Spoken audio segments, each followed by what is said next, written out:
Dude, this is a great idea. This is why we started this podcast, for somebody to come on and say, yeah, I just built $100 million media company, but guys, smoking meats is where it's at.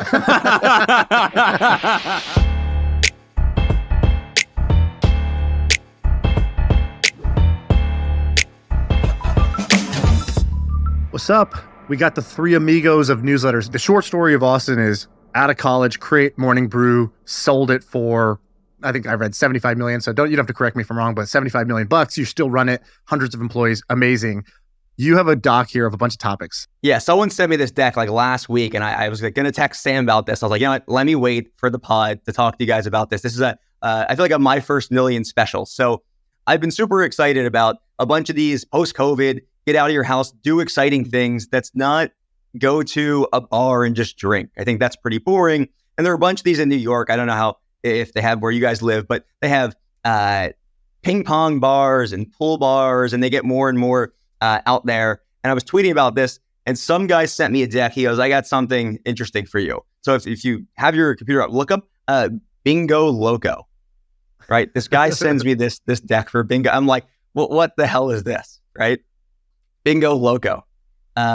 It's basically a club meets bingo, right? So boozy bingo, performers, confetti showers, the whole thing. This looks like a Tiesto concert or something going on. What is this? I didn't know people played bingo off of cruise ships. Like, I thought bingo was either for old people or cruise ships. He sends me his deck. I don't want to disclose their numbers, but he goes, check out one of our competitors, Bongo Bingo USA. And I'm like, there's no way there's a whole industry for bingo raves, for bingo parties. Dude, the websites are exactly the same. Dude, they just copied each other. It looks like they're the same. Again, he just sent me a deck. Apparently, people in the industry, so these bongo bingo guys, apparently, pre-COVID, were doing $20 million a year in revenue. No way. Explain this model. Do they own the place, or they're just going and like doing a pop-up bingo night at some place? No, I think they go it's actually really smart, right? Because what they do is, I believe they go for pretty off nights for certain places, right? So, so nights where a club or wherever they had these wouldn't be that popular, but they still bring that environment, right? So they still use a lot of the infrastructure that these venues have. And they bring, it seems like, the whole show, the confetti showers, the performers, everything. And what I think is interesting is they keep you there with the bingo, right? So there's a shuffleboarding place in Brooklyn, right? They keep you there because you play shuffleboard for, hours and hours, and you're just buying drinks. And that's like the shtick. That's the hook to get you in. And this is the same thing, game of bingo. I'm sure they have performers mid-game. They keep you there for 7 hours. You just buy a bunch of drinks. So I thought this one was awesome. Tickets are $53 right now. Wow. And they sell these out? I guess. So they must be making money off the booze, right? I was trying to do more research. There's not that much information. I never heard of it, but they must be making their money off of the booze. Well, look at this ad. So I went to their ad library. People of Minneapolis, a bingo rave is coming to Granada Theater March 15th, which is a couple months out. It says, after a string of sold out shows across America, Bingo Loco, it has Minneapolis in its sights. And then it's got like this TikTok video, which literally looks like you're at like a rave. And you go there, and then that's the $30 ticket. And then there's like a, what is this? Basically, there's a host, there's music, there's confetti, there's dance offs, lip sync battles. There's there's drinks, basically. There's alcohol. This is like the sound. Bow, bow, bow, bow. It's like that on a website. Yeah, that's the business plan. You open up a deck, and it just plays that sound. I've got 4 words for you, investors. Bow, bow, bow, bow. I'm sure the margins on this are crazy. Their costs are some random performers and bingo. Again, I played bingo one time on a cruise ship, and these guys are making what seems like $20 million bucks a year off bingo. We got to figure out what we can do this next for. All right, everyone, a quick break to tell you about HubSpot. And this one's really easy for me to talk about because I'm going to show you a real life example. So I've got this company called Hampton, joinhampton.com. It's a community for founders doing between $2 million all the way up to like $250 million a year in revenue. And one of the ways that we've grown is we've created these cool surveys. And so we have a lot of founders who have high net worths, and we'll ask them all types of questions that people typically are embarrassed to ask, but provide a lot of value. So things like how much the founders pay themselves each month, how much money they're spending each month, what their payroll looks like, if they're optimistic about the next year and their business, all these questions that people are afraid to ask, but well, we ask them anyway, and they tell us in this anonymous survey. And so what we do is we created a landing page using HubSpot's landing page tool. And it basically has a landing page that says, here's all the questions we asked. Give us your email if you want to access it. And then I shared this page on Twitter, and we were able to get thousands of people who gave us their email and told us they want this survey. And I could see, did they come from social media? I can see, did they come from Twitter, from LinkedIn, basically everywhere else that they could possibly come from. I'm able to track all of that. And then I'm able to see over the next handful of weeks, how many of those people actually signed up and became a member of Hampton. In other words, I can see how much revenue came from this survey, how much revenue came from each traffic source, things like that. But the best part is I can see how much revenue came from it. And a lot of times it takes a ton of work to make that happen. HubSpot made that super, super easy. If you're interested in doing this, you can check it out, HubSpot.com. The link's in the description. And I'll also put the link to the survey that I did so you can actually see the landing page and how it works and everything like that. I'm just going to do that call to action then. And it's free. Check it out in the description. All right, now back to MFM. So you make a lot of money at Morning Brew doing digital stuff, and you just hit send on a little email. That's easy, kind of easy. Why on earth do you care about the physical stuff? That seems way more challenging. Yeah, I don't know if I would ever start something in this space, but it's just so fun to go see the way people, I would never think this would work. In a million years, I would never think bingo on steroids, bingo performers would work. But I think it's so interesting. I love going to these things around the city to try to see how people get people hooked on these things. It's so easy to hook people in a newsletter, right? It's content every day. It's very different for people to come back to play shuffleboard or bingo. So I love these. I have an idea for one. Can I pitch you guys one? All right. So I'm sure, as soon as you set this bingo thing, my brain the wheels start turning. And Sam, you'll appreciate this. You like the UFC. So I don't know if you remember when Conor McGregor was on his come up. He was knocking people out. It was the best. And this guy, everyone's like, what can't this guy do? Because everybody thought whoever the next guy he's fighting, that guy's going to neutralize him with this, and this, knocks him out.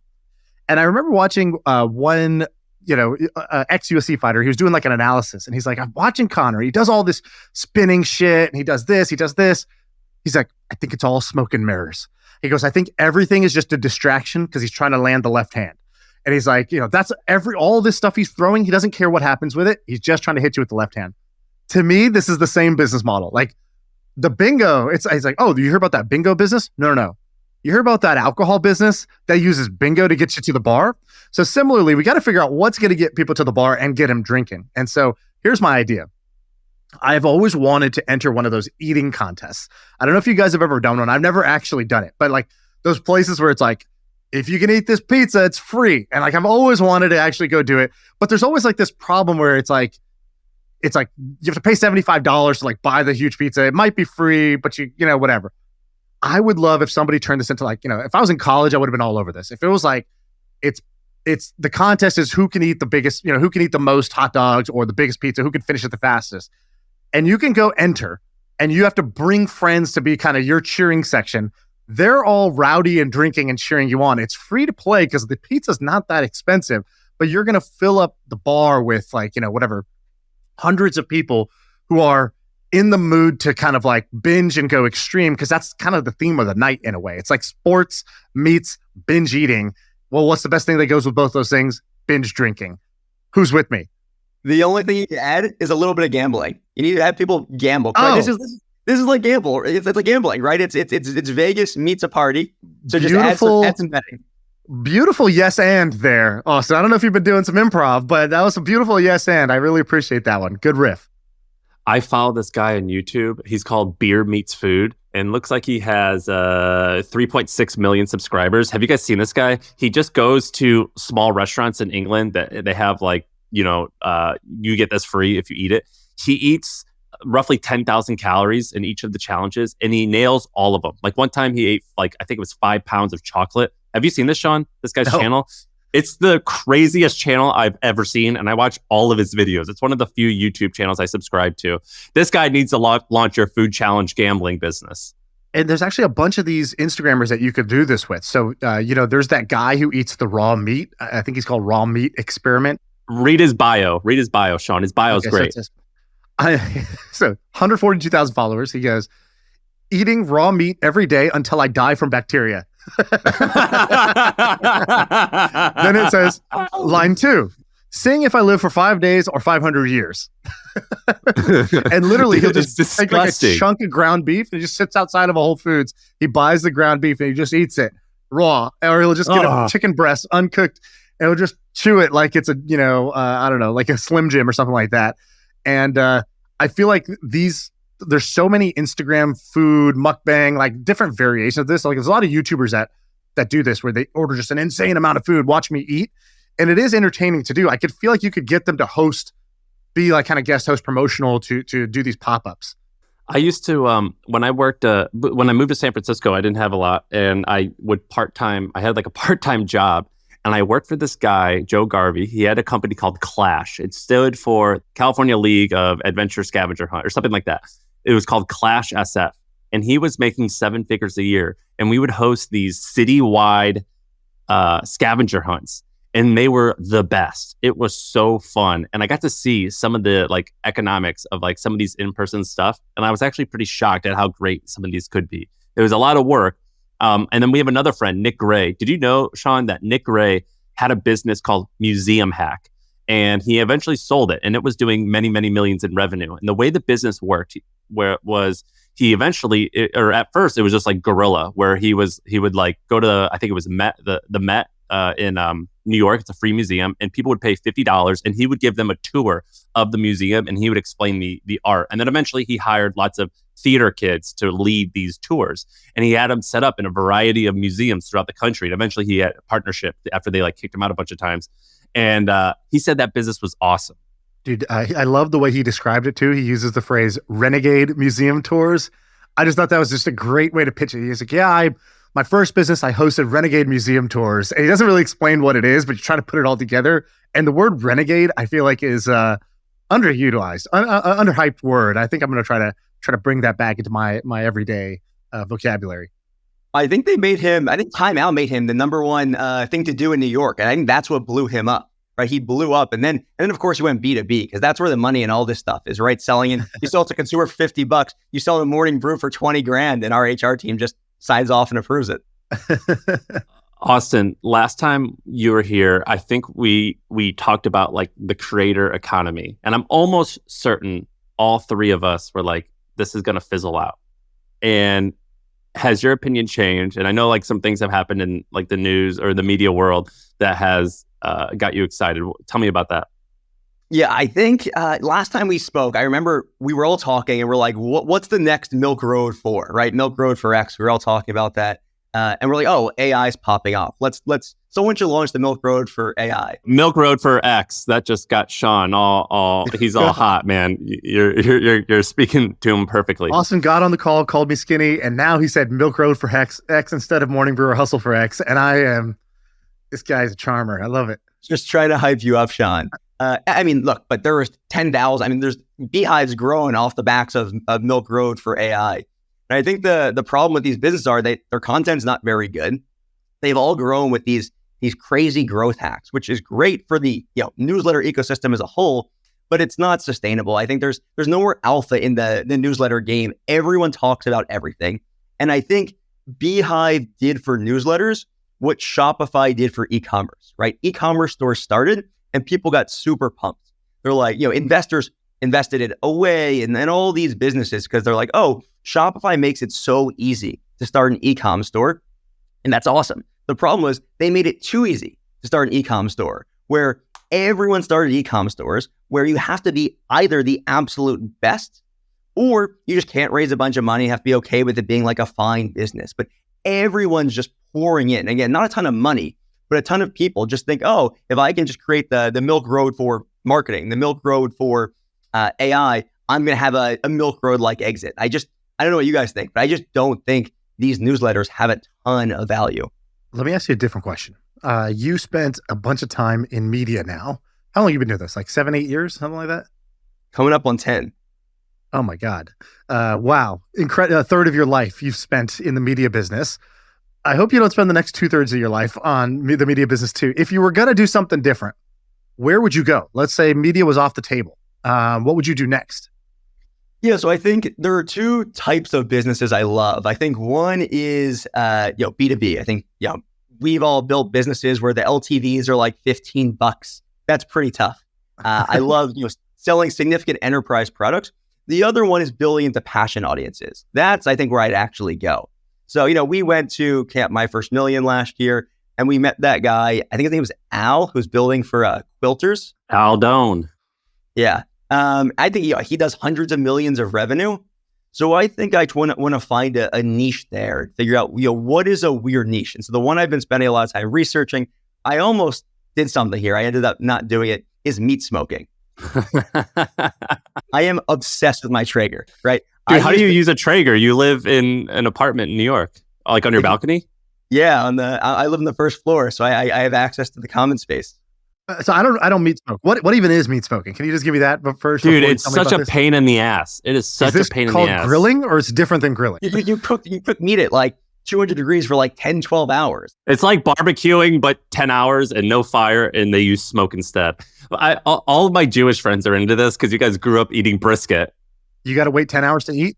And you've got to buy like special like wood chips for it. It's a fucking pain in the ass. I've got friends that will wake up at 4 a.m. to like get their brisket started. Okay, but I'm a believer. Anything that's a huge pain in the ass that people do, there's like a shit ton of money there.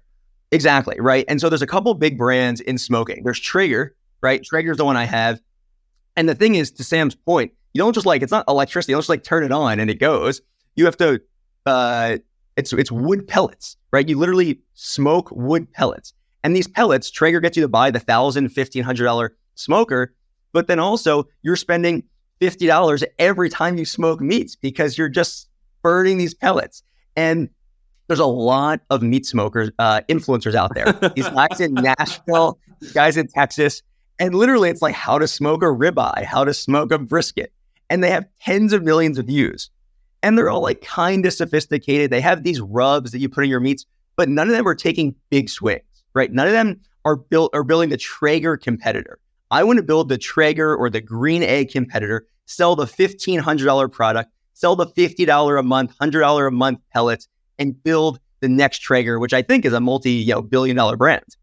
Dude, I'm fired up. I'm smoked up right now. That was a good pitch, and you seem pretty lit up about that.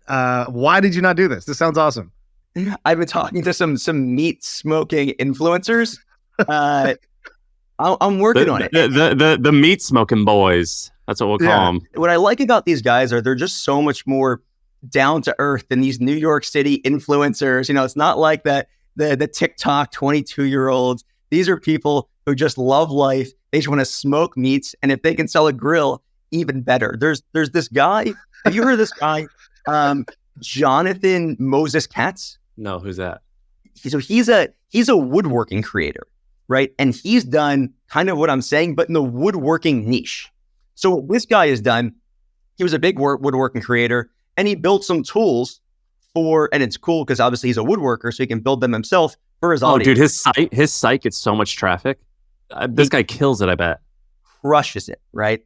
And so I spoke to this guy one time, so I don't have any insider information, but he crushed it. And what he started to do is he started to partner with every other woodworking creator and said, hey, look, I'm doing, crushing it for myself, selling a bunch of whatever widgets to my audience. Let me make you your own custom little thing. You're in your woodworking niche, and I'm going to help you all sell them as well. And then we can build a collective store of all our products. And Shaan, if you sell one on behalf of Sam, you'll kick him an affiliate. This is a big business. I bet you he does $50 million a year so it's called KM Tools, I think, right? KM Tools. I bet you this does in the 50 million range. Yeah, I wouldn't be surprised if it does more. Dude, this is a great idea. This is why we started this podcast, for somebody to come on and say, yeah, I just built a $100 million media company, but guys, smoking meats is where it's at. This is a niche you're never really thinking about. There's an opportunity here. Here's the distribution model we're going to use. I'm going to partner with these influencers and then do this kind of affiliate network and build this competitor. This is awesome. We're going to call it the Meat Smoking Jerky Boys. And we're going to, this way it allows us a little bit of a lateral expansion into the beef jerky space, but we're going to call it the Meat Smoking Jerky Boys. No, dude, that cigarette brand that we love the branding and the packaging of, Oklahoma Smokes.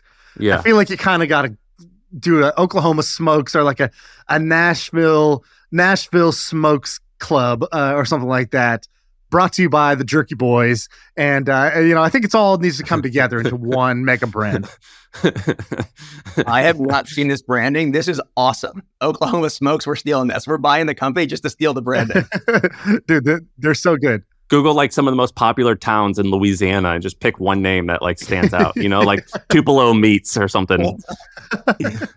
I'm just hoping a big meat smoking influencer creator listens to this podcast and DMs me on Twitter and goes, I'm ready to ride. The Baton Rouge Smoke Company. God, there's just so many possibilities here. Austin, I know when we started this conversation, I didn't even know what Smoking Meats was, but I'm in, and hold a little check space for me on this company because I would love to be a part of this.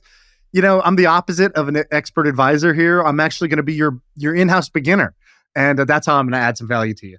Dude, even Zuck's into it. Remember the whole the Zuck meme about smoking meats, Ray or whatever. Yeah, he loves smoking meats. And you're into this. I know that for a minute, Austin, you were talking about how you're like, I want to partner with creators because like once you can attach with some of these folks, you kill it. Is that what you would do? I mean, for this, yeah, I think that is still it's very popular these days to partner with creators. I still think that's the future. I still think we're scratching the surface. There's Feastables and Prime, and everyone talks about those, and it's definitely been played out in terms of talking about. But I still think ultimately you're going to walk into a liquor store, you're going to walk into Target, and every brand is going to have a face and association. Because why wouldn't it, right? If there's a brand that could have nobody attached to it, or a brand that could have someone attached to it, why wouldn't that brand have the built-in distribution of you guys or someone, more widely well-known or just someone? Like, I just don't see how that doesn't play out. And so, it's been done with the biggest creators. I think the real opportunity is in the niches. Shaan, how big do you think? First of all, we don't really have that many like cool interests that you could have like an MFM product in Target. Like, what are we gonna fucking sell? Red Solo cups? Like, I don't even know. Like, what is there? Like Tupperware? Like, I don't know. Like, what we could possibly sell. What would be the dumbest thing that would be associated with? Like a notebook. I have no idea. But MFM Slinkies, baby, let's go. How popular? Like, what's like? So Barstool has like the Barstool Razor. They're in stores, and they're a way bigger brand than we are. They have the frozen pizza. They have like other things. They have a bunch of stuff.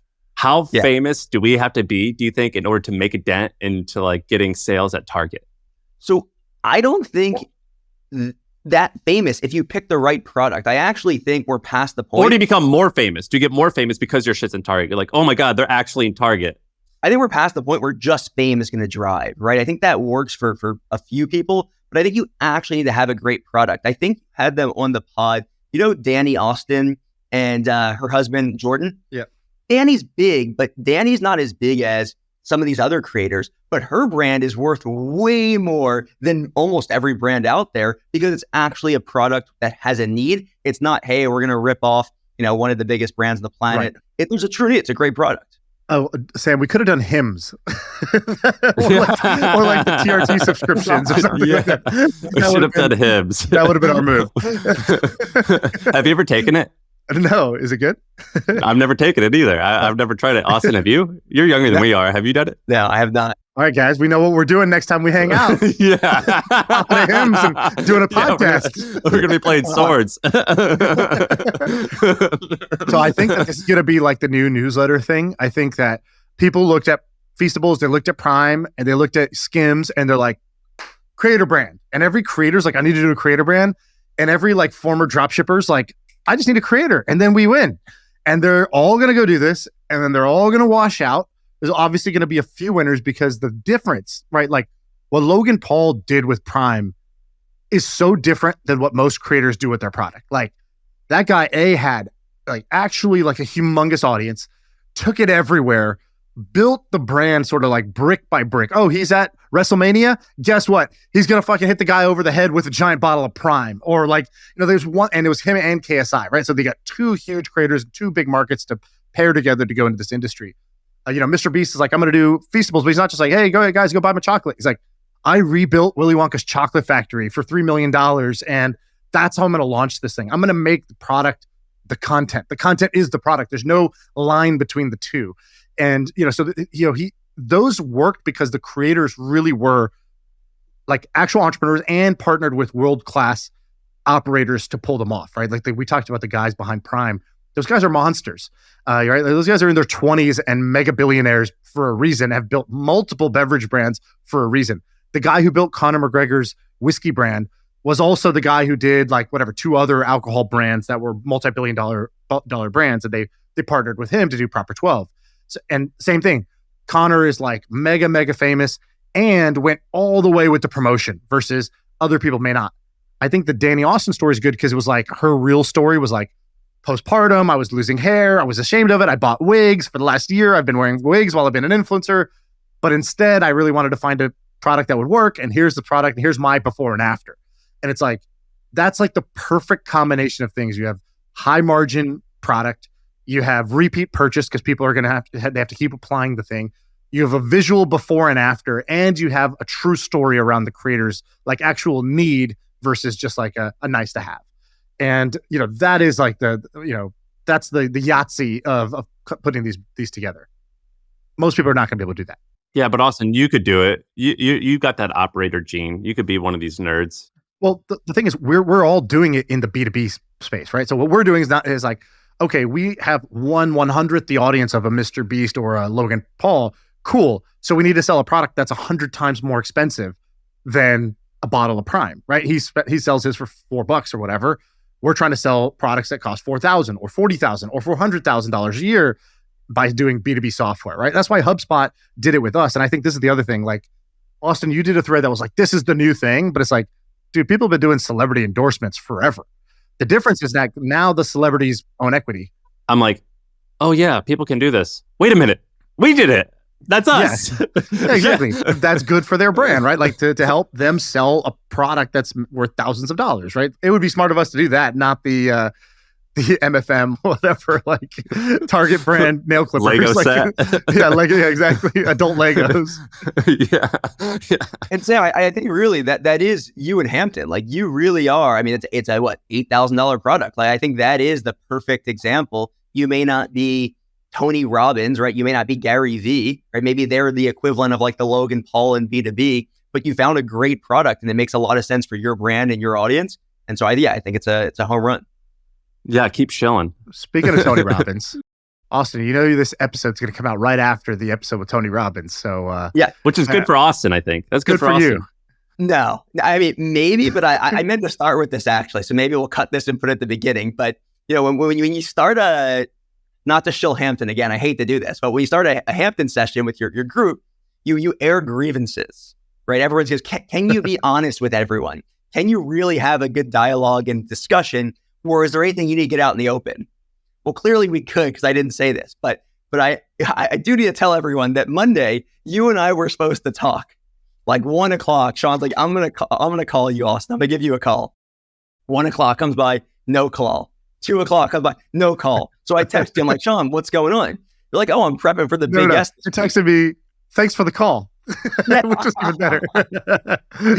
And so I'm like, Shaan, what the heck's going on? You're like, I'm prepping for the big guest. I'm like, oh, Shaan's hyping me up. Like 10 minutes later, by the way, that was actually Tony Robbins, not you. Yeah. So basically, like he reached out, or someone on his team reached out. I had a thing planned, and also Shaan is like the biggest fan. So Shaan, it was awesome that you got to like just hang out with a guy you admired. How was it? It was intense, is the way I would explain it. I mean, when I tell you I prepared for this, not only did I basically spend every waking moment for 2 days just like preparing for this thing, which I never do for podcasts. I've also kind of been preparing for 10 years because I follow the guy and I'm a big fan of what he's done. I've been to 3 of his seminars. Like, right, I know a lot. And there's kind of a curse of knowing too much going in. And right. So like meeting your heroes type of thing. Yeah, it's like you want it to go well so bad. It's almost like you squeeze don't squeeze the bar of soap too hard. It just squirts out. Like if you want it to go so well, it's gonna fuck up. I'll tell you guys the funny part. So interesting analogy. It's not the bar of soap analogy you thought I was gonna do. No, I took the road less traveled there. So we're getting ready for the pod. It's me and Arie. We're sitting there, and his team's like, his team's like swarming the computer setup. They're like, Tony will be here shortly. Just everything's okay. And I'm like, all right, sweet. I never get here early. I'm like chronically late, but for this one, 20 minutes early. So I'm sitting there for like 10 minutes and I could just feel myself getting cold. I'm like, oh no, I can't just sit here. And I was like, I got to use the shit Tony teaches you. You got to be in state. You want to have a peak performance? You got to be in a peak state. Of course, right? Athletes do that. Well, guess what? What's one step down from an athlete? A musician. What's 25 steps down from that? A podcaster.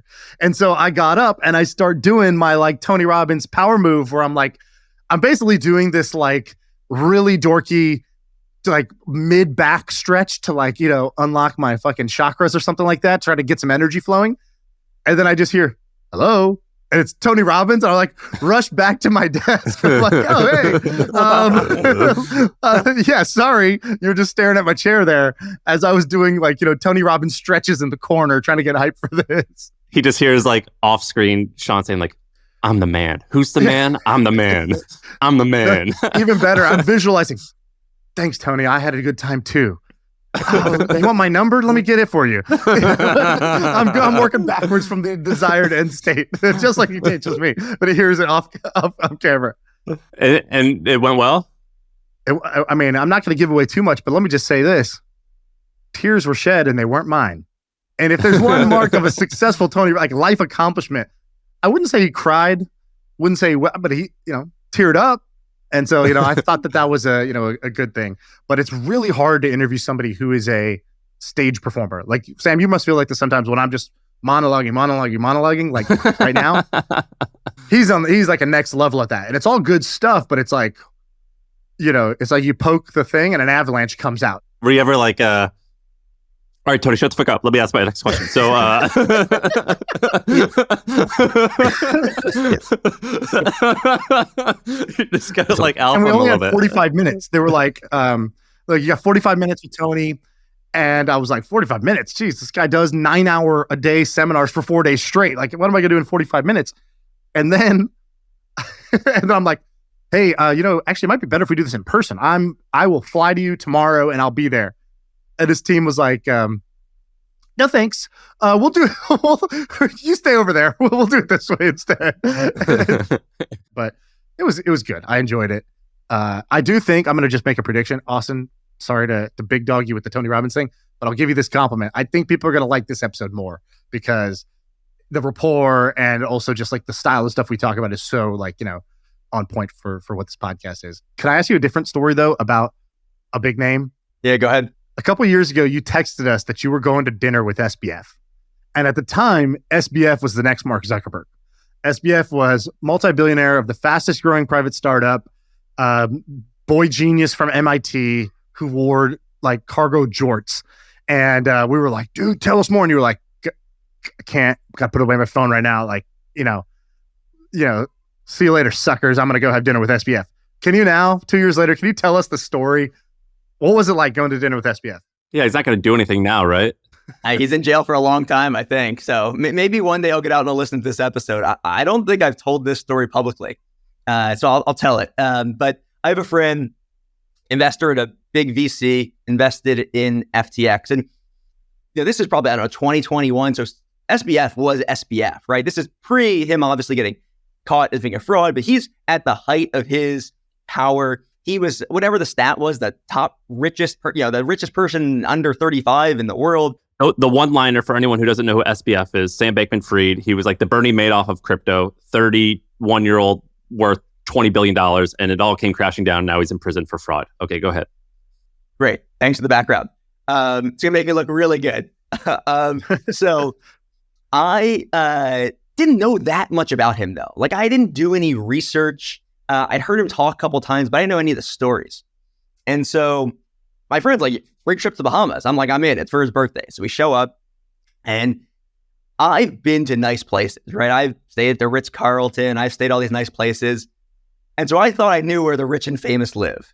I was wrong. This place, it's called the Albany in the Bahamas. This is where the rich and famous live. Like, this place there are 250-foot yachts everywhere. I mean, this is, I think Tiger Woods owns it. Justin Bieber, who I actually met the next day, lives there. Will Smith lives there. Like, this is where the rich and famous live. It was nuts. And so I get there, I'm like, oh shit, like, yeah, we're in for it. So we show up. We actually stayed at someone else at FTX's house. They put you in the guest boat. Yeah, which was a pretty nice guest house, though. No, it was not a boat, but it was a house. And so we show up and we get there. Here's the first thing I observe, right? It's like the penthouse corner, $25 million apartment. I had no idea what I was walking into. I walk in and there are 50 pairs of shoes laying everywhere, like crappy Nikes. I'm like, this dude's worth 30 billion and there are all these weird Nikes laying around. And my friend's like, oh yeah, I forgot to tell you, like the entire exec team lives together in this one apartment. And I'm like, oh boy, what is going on? And so obviously now we know in hindsight, like, there were articles, who knows if it's true, they were having orgies and all type of weird shit. So I knew all this. Like I knew some weird stuff was going on because 50 Did you get the orgy vibe? Did you get could you smell it? Yeah. Smell, but there was a weird alpha attitude that people had towards Sam. Like he was clearly the alpha in the room, even though he's super nerdy, super techie, but he just had this weird thing where anyone who said anything looked to Sam to make sure they approved. Like it was clear he was in charge. He was the man. And so again, first thing, shoes. Second thing, you look to the left and Sam is in the kitchen cooking food, which I was like, oh, well, probably the chef cook us dinner. No, Sam is there cooking us food. He does not turn his face to us. So his back is to us and he starts having a full conversation with us without ever making eye contact. No eye contact. He goes, the first thing he ever says to me and my friend is, so what do you think about Indian crypto exchanges? What? And I'm like, what is going on? He thinks you're Indian because he hasn't turned around yet. He doesn't realize you're a white guy. I don't know. So when my friend did you have an answer to that? I probably said 4 words the entire dinner. They were speaking a different language, all crypto stuff. So I show up in the kitchen and Sam's cooking us dinner. I put dinner in quotes. Everyone got 1 Beyond sausage and 2 Brussels sprouts. That was the meal for everyone. So I think the vegan stuff's true because he cooked us all Beyond sausage, right? So that was pretty weird. We sit down. So again, $20 million apartment, but there's hardware everywhere, cables everywhere. It was like post-apocalyptic, right? It was super, super weird being in this $20 million apartment, but there's like PS3s and Xboxes like everywhere, a complete mess of an apartment. And so we sit down, and I think the craziest thing about the dinner was Sam was a genius when it came to the things he had to know for FTX and crypto. So for example, Tom Brady was sponsored by FTX, right? Sam could have told you every single thing about Tom Brady. Could have told you his stat line, everything about him. But I don't think Sam knew what a first down was. I don't think he knew a single thing about football. But if it benefited crypto, he was the smartest person on the planet. Same thing with politicians. He could go, every single senator, every Supreme Court justice, he could tell you their exact stance on crypto. I don't think he could tell you a single other thing about them. It was incredible. Dude, Shaan, you and I don't want to say their name because I don't want this to be an insult, but you and I hung out with someone who was the best in the whole world at what they do. And well, fuck it, I'll say it. It was Mr. Beast. He was the best at whatever. This is not an insult, I guess. It was Mr. Beast. He's the best in the world. And I remember, I think it was either you or me and someone else. And we were just shooting the shit about like a TV show that I thought everyone knew about. And he had no idea. And I was just like curious about this. So I asked him more pop culture stuff. Didn't know anything about like this normal stuff. He's like, sorry, I just pay attention to YouTube. Like that's all I do. He had the exact same thing where he didn't know anything about anything outside of his expertise. There's a funny interview with Conor McGregor on BBC. It's like, usually UFC gets covered by these small niche outlets, but one time, like he got on the main BBC, they were shooting the shit before the interview. They were like, oh, how about the game? Whoever, like some soccer game, like some famous soccer game. And he's like, he just laughs. He's like, haha, yeah. It was great. And he goes, yeah, it was great. And they go, you don't watch soccer, do you? He goes, no, I have no idea what you're talking about. And he goes, I don't know what's happening in the news. I don't know what's happening in the world. He goes, I've lost my mind to the game and I only know about my shit. I don't give a damn about anything else. And I think that's like actually kind of common for people who get like top 0.0111% of like what they're trying to become. It's like when they asked Trump what his favorite like verse in the Bible was, and he goes, "You know what? I love all of them. I love all of them." Yeah, too hard to pick. I love them all. That's what Conor McGregor was like. I love all the sports. Well, have you seen the video of LeBron? He's on Instagram Live, and people are like, "Oh, who are your favorite soccer players?" And LeBron's like, because he's like, "I love soccer."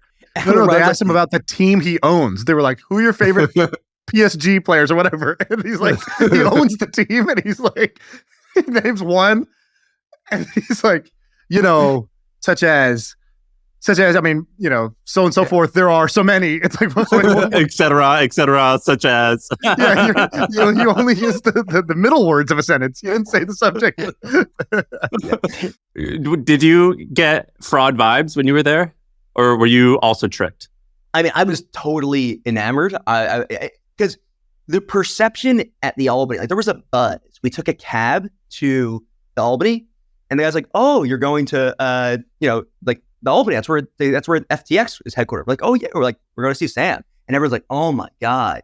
And everyone's like, one of the security guards said, "Here, you think the celebrities are famous? The famous people, they want to meet Sam. Sam doesn't want to meet the people. They want to go meet Sam. Like this guy, he just had this aura around him. Everyone wanted to meet him." Now, in hindsight, I feel like a complete moron because there were so many red flags. The whole effective altruism thing he parodied. You guys know about that? Yeah. Make as much money as you can to give it away. Yeah. So I heard about this and everyone's like, yeah, Sam lives a really low key lifestyle. I'm like, guys, he lives in a $25 or $20 million apartment. It's the nicest apartment I've ever been in. And they're all like, no, he only lives there because it's the most convenient to the FTX office. Yeah. He lives in an orgy compound and he lives a low-key life. we just drove by the FTX office. There were 75 neighborhoods in between here and the office. Like, that doesn't add up. What is going on? Yeah, because these videos came out that was like, Sam still drives his 93 Corolla. And he's just like, shrugs like, why do I need to get a better car? And it's like, oh, damn, this guy's full of shit. Like, wow. He's got like a full Olympic-sized swimming pool on his balcony, but he's an EA. He's not spending his money. There was a rumor that he was that they were high on some type of like Adderall type of medicine that was like a patch. Did you see any of that shit laying around? No. I wish, again, like hindsight's 2020. I wish I was looking for this stuff because I was just so enamored by this guy and how well he knew crypto. But I just wish I started like digging and looking through more stuff. I'm sure there was crazy shit everywhere. Dude, you also, I don't know if you probably can't say this, but you went and hung out with Kid Rock as well, which is like a crazy story. You've hung out with some cool people. You've had some diverse experiences. Yeah, the Kid Rock thing. I think I might have spoke about that last time. The Kid Rock thing was awesome. He's obviously super interesting. He told us he is the only person to play at both President Obama and President Trump's inaugurations, and he knows both of them. He's the only one that can heal this country. He's the only one that could bring us together. He lives in this he actually, on his compound, which it is a compound, he has like a full bar. And I don't mean like the physical bar. I mean like a whole pub on his compound. He also lives, and it was being constructed, but he lives in a house that is a replica of the White House. I'll show you guys pictures. He modeled it after the White House. And so you walk up, you're like, oh my God. Like it actually looks exactly like the White House looked like. It's nuts. All right, everyone, really quick. This is Sam. I'm going to do a thrill of the shill. So basically, I've got an ask for everyone out there. I just launched this new podcast. It's called Money Wise. It's a personal finance podcast for high net worth people. You can find it by looking up Money Wise on Spotify and iTunes or wherever else you get your podcast. But here's the deal. This podcast is a ton of work, and I'm only hosting the first handful of episodes.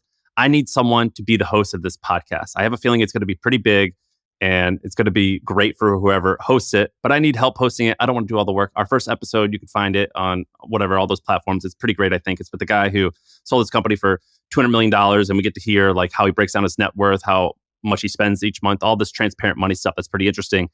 And so if you want to host it, I'm actually not going to give out my contact information. You've got to figure out how to contact me because that's what you're going to have to do. You're going to have to find guests.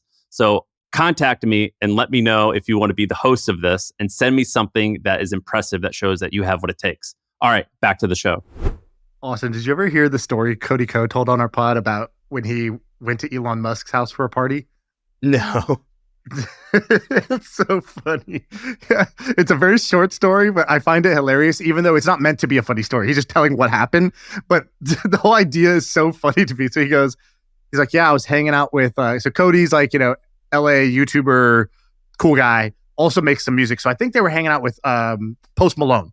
So he's at a thing with Post Malone. He's like, oh, Elon asked us to, come over for a party. He shows him his phone. He's like, you want to go? And he's like, of course. Okay, let's go. So they go to Elon Musk's house. I was like, what's it like? He's like, first thing, no furniture in the entire place. An empty house. And he was like, does anybody live here? Like, what is this? And he's like, no, Elon's house is across the street. This is like his party.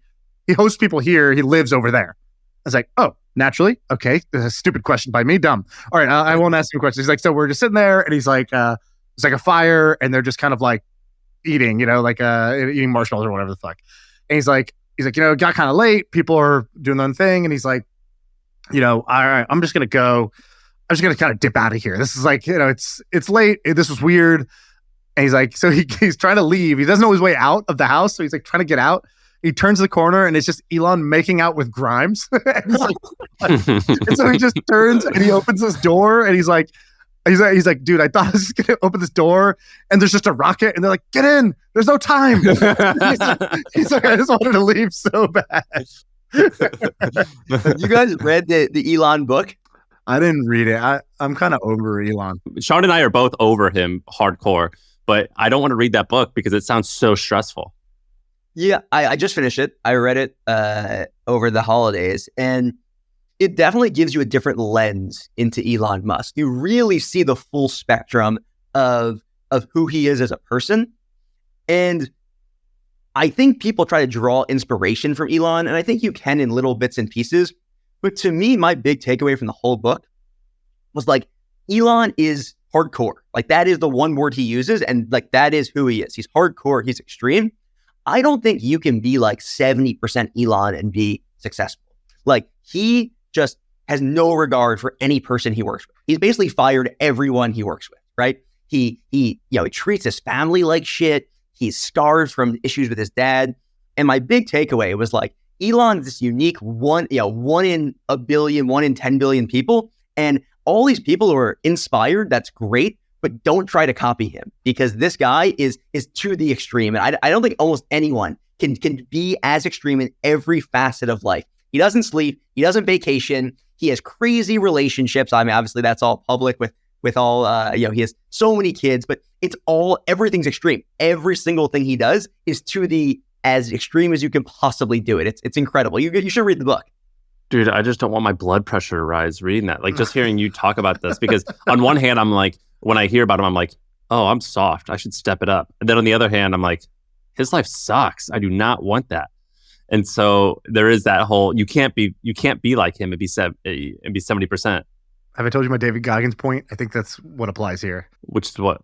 You only want to be David Goggins for 1 hour a day. And that's the whole trick with David Goggins. You can't be, you don't want to be out on all of David Goggins because he's inspiring and he's so tough and he's so like mentally strong that there's something to learn there. You also don't want to subscribe to the David Goggins lifestyle or even like try to emulate, half of what he's doing.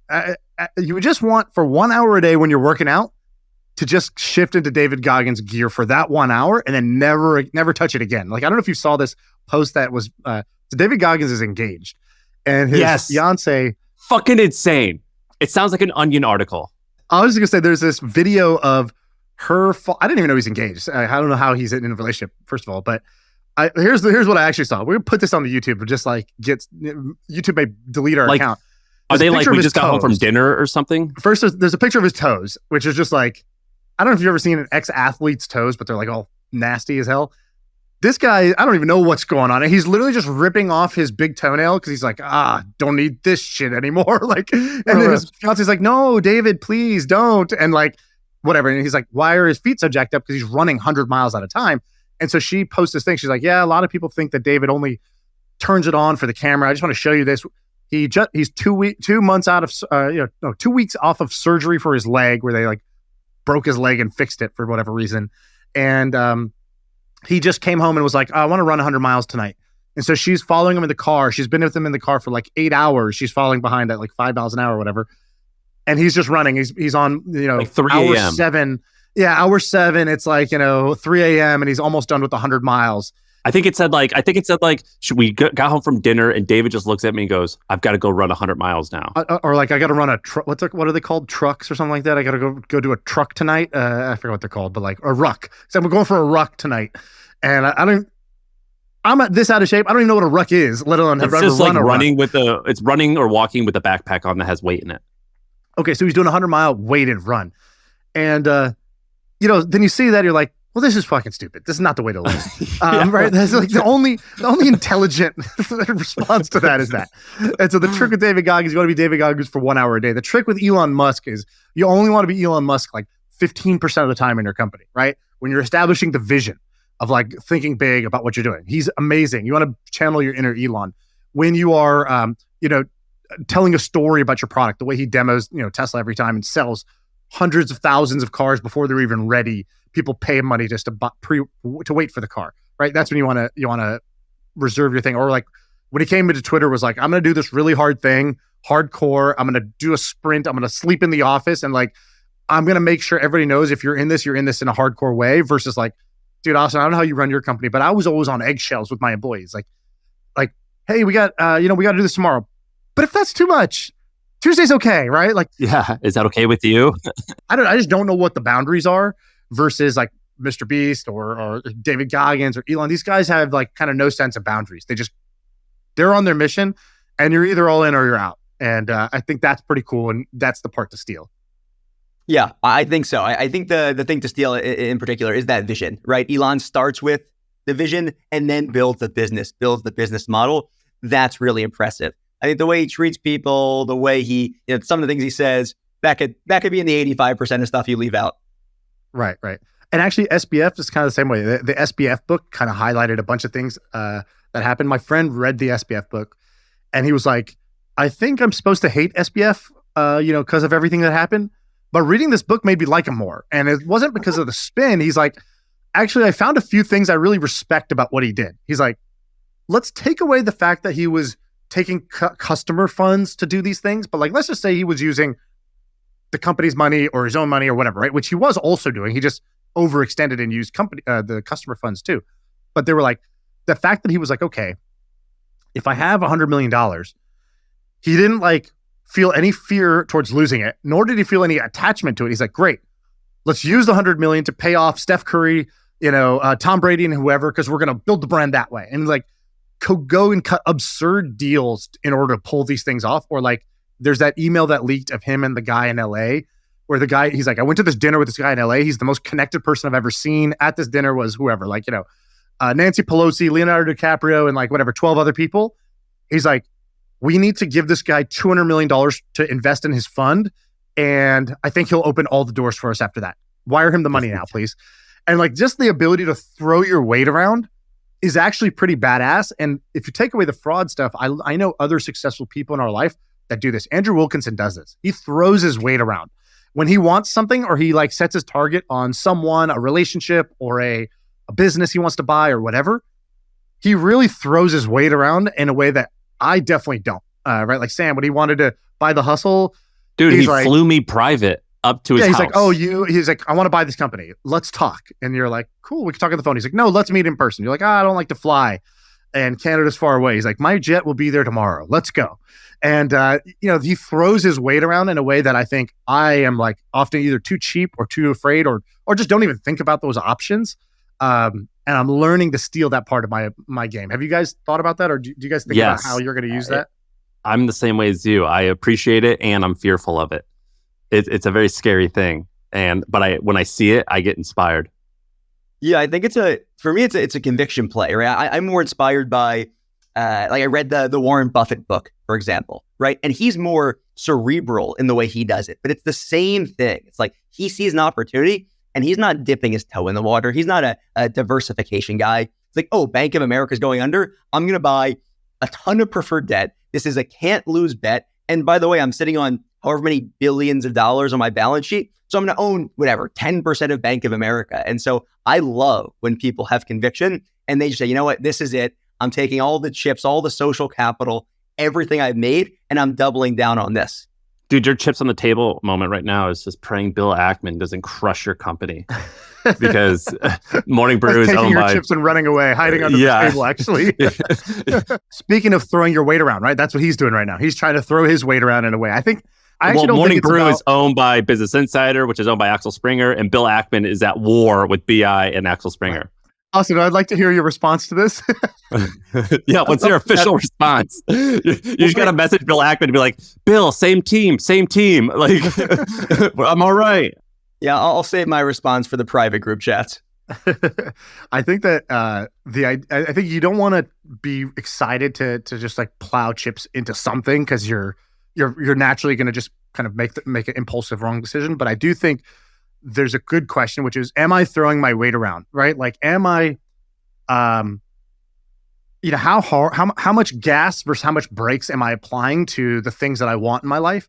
That's one of my themes, I think, for this year that I'm gonna focus on. Ramit Sethi has this good thing where he talks about spending, and he was like, and he'll message me privately. He's like, what interests you? And I'm like, well, I've got this cleaning lady that comes every 2 weeks. I wish they would come every day almost. And he's like, I'm going to challenge you to figure out what makes you happy. And I want you to spend 10 times the amount that you're spending now. And so like for him, it's like travel. And he goes, when I travel, I will spend $50,000 on a trip. And that's a ton of money, but I know that's what makes me happy. And I'm going to 10 times spend what I used to spend because that's what I love. And that's what he was saying to me about services, like cleaning ladies, things like that. He goes, I challenge you to spend 10 times more. And that's like a miniature version of what you're talking about. Also, what about you? You made a bunch of money selling Morning Brew. Did you use it in any way that was interesting or like improve the quality of your life meaningfully? Yeah, the big thing for me is I love traveling. I love staying at nice hotels on vacation. And so when I travel, that is my money dial, is traveling. I think Ramit's is too, actually. You were texting us about this Amman Hotel. What's the deal? Do I need to know about this? What is it? Have you heard of it? It's just like supposed to be the fanciest hotel ever. I've heard about it like 2 times this year, and I don't know if I just started hanging out with different people or it's new. I'm guessing this has been around for like a while. We're growing a lot, but essentially Amman, I think, is the standard for customer service for any business, right? You know, we're talking about the Milk Road for X. I think a good way to think about a business is what's the Amman for X. So Amman is just the absolute top customer service. I mean, I think the cheapest Amman, there's maybe 60 or 70 of them. The cheapest one is maybe $1,500 a night. I think they're regularly $2,500. There's one out west somewhere. I think it's Amangiri. In Arizona. Yeah. That's what people love. It's like $6,000 a night. And people go there and they're like, it was worth it. What do they do? How would that be worth it? Well, it's beautiful for one, but it's sort of like, remember Shaan, the bear, that episode? Like it's like better be season touching 2. my body for $6,000 a night. But yeah, but you remember I remember there's like season 2, episode 6 or something, is where the guy goes and learns how to like wash the silverware perfectly. Yeah. It's like that. And 7, I think that type of excellence helped make it popular, where people are like, oh, I respect this craftsmanship. But have you been, Austin? I've never been. So I've never stayed at one. I'm planning my honeymoon now, and that's our goal, is stay at a bunch of Ammans. But I've been to a bunch when I travel. So when I travel, I always try to get like a drink or go to them. They're also interesting because they're typically not in the heart of a city. They typically are on the outskirts a little bit. They actually, and I think this is really cool, I think they do this intentionally. They make you travel there a little bit, right? It's not accessible. And that's part of the allure, is it's like a destination. You have to really want to go to an Amman to be at the Amman. Now they've grown and they have one in New York City. So maybe that's not quite as true, but they really want you to like be in the Amman essence when they're there. And it's just, again, it's the pinnacle of customer service. Well, give me an example. What are they doing that's such good customer service? Yeah, like I went to a Motel 8 with a slip inside. Do they have that? I mean, just the highest quality food, the best quality bedding, the mattress, every little thing, right? When the toilet paper is folded the right direction, every detail is perfect. And if nice hotels is not your money dial, you're going to be like, I just wasted $5,000 a night. But if luxury and having everything you need cater towards, if that's something that you get joy out of, you're going to go and you're going to love it. I get why you like it. No slip and slide. Yeah, is there a mini fridge though or not? Yeah. I just need like Kit Kat and animal crackers at midnight, and I'm gravy. Like Life's cream cheese. Just give me that, and we good. And a little Keurig machine. Austin, thanks for coming on, man. This is good. Yeah, this is fun. All right. That's the pod.